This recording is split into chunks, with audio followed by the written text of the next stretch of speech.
Hi, this is John from the Ring Lord. We're making a 5-petaled scale flower, just like this guy. And this is a medium level project and should take about 10 minutes. So we have 4 different sizes of rings. We'll call them 1, 2, 3, and 4. I'll give you the exact sizes for them while we're underway. The first step is to take our size 2 ring and just link 2 of them through each scale like this, and repeat 5 times. Now this size 2 ring is 18 gauge 3/16 of an inch. They're all bright aluminum. The smallest ring, which we're using last, is 19 gauge 5/32. The size 3 ring, 18 gauge 1/4 inch, and the largest ring, 16 gauge 1/4 inch.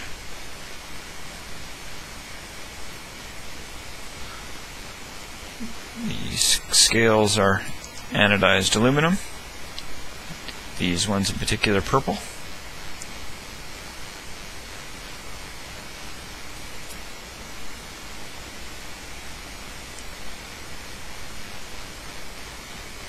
And some of the things that these scale flowers can be used for, they work great as brooches, hairpins, pendants, miscellaneous household decoration, great for like little Christmas tree ornaments.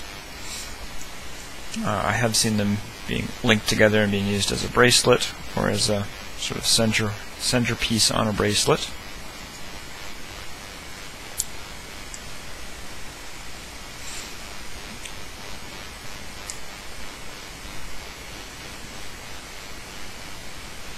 Next step is to take one more of these size 2 rings and join all of your scales together. You're just looping through both of the rings, and just make sure that you have the same orientation when you add the next set.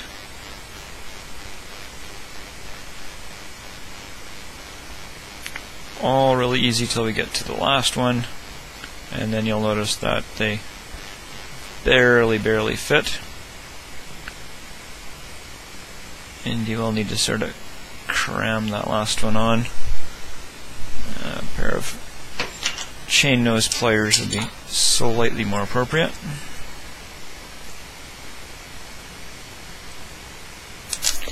And try not to drop it.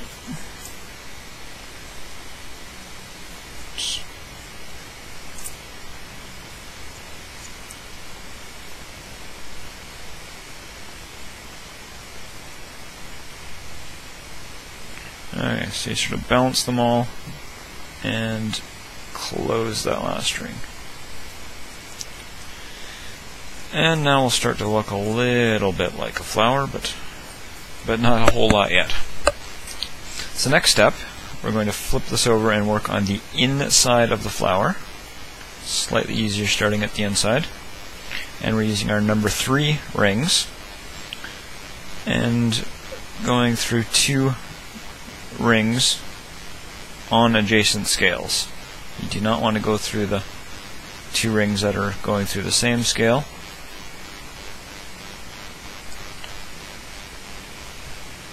Just like this, and continuing around in a circle. Pretty much all the steps you're going to be continuing around in a circle 5 times.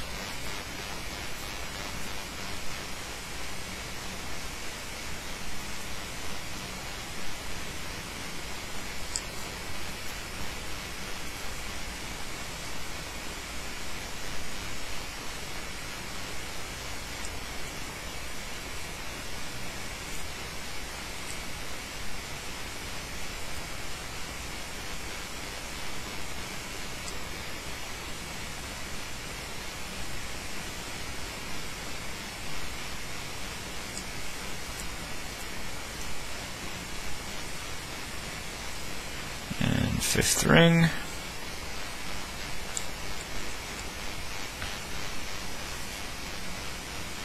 And looking a tiny bit more like a flower.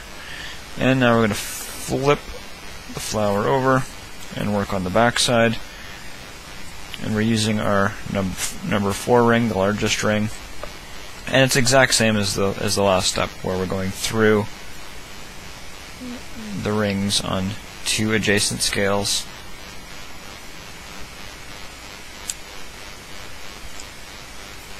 Now the combination of the number 3 and the number 4 sized rings is what allows us to control how basically how rigid the flower is. If you use, you can use the largest rings, the size 4 rings, on both the inside and the outside, and that will make a very, very rigid flower, where it's going to be quite difficult to get your last couple of rings into place. Possible, but will certainly take some working.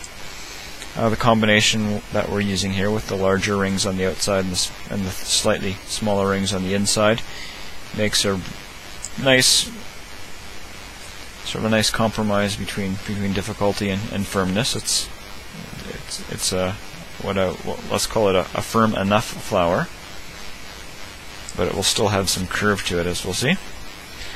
And if we use both the number 3 rings on the inside and the outside, it's sort of a less rigid flower.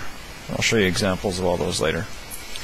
Now our last step, using our number 1 smallest ring here, we're going through the inside ring and the outside ring between each set of scales.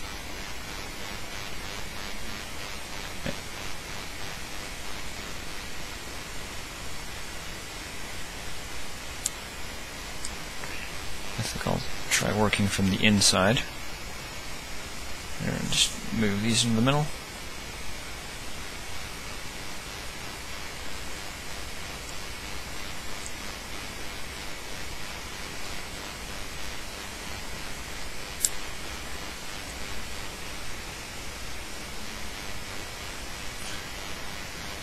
And the last ring is usually the most difficult ring to add, and the tighter you've made the flower, the harder that last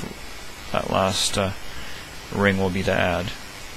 So if you use all the number 4 rings for your going around the inside and the outside, then this will start to get quite difficult about now, and you might have to work at that last ring for a few minutes.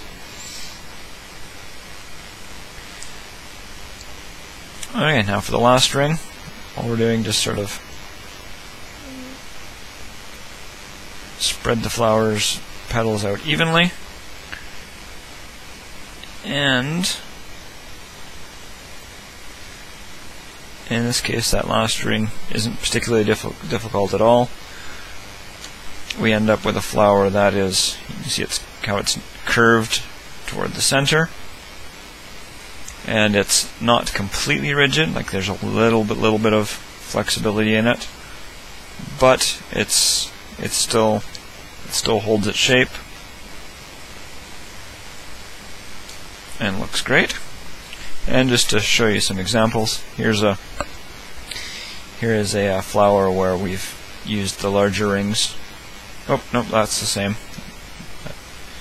See that they do have a slight, even using the exact same rings, there will be a slight variation in the stiffness, just really depending on exactly how closed your rings are and that sort of thing. But this is a very, very rigid. There's no flexibility in this flower whatsoever. It's made with all the number 4 rings. And then this is a very floppy flower, which will lay perfectly flat, which in some cases might be what you're going for, where it's using the number 3 rings on the inside and the outside. Great, thank you.